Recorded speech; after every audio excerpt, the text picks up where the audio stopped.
मी जनता दरबार घेतो का नाही? ह्या जनता दरबारला सुद्धा कोणा घालायचं काम करते ती तुळजापूरचे 108. नाही त्याला कलेक्टरला पत्र काढायला लावले, म्हणजे पुरावा आहे त्याला.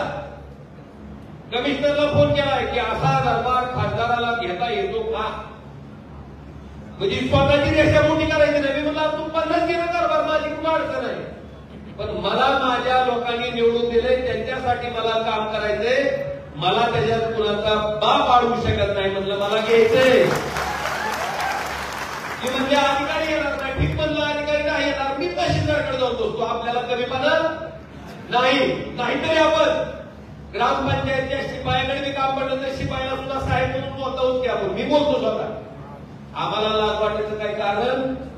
पण बांधवानो, खासदार हे पद, आमदार हे पद संविधानिक असताना स्वतःची सत्ता आहे म्हणून तिथं रोखायचं पाप जर केलं जात असेल तर अशा वृत्तीला वेळीच खेळायचं काम तुमच्या सगळ्यांच्या माध्यमातून होणं सिद्धांत गरजेचं आहे.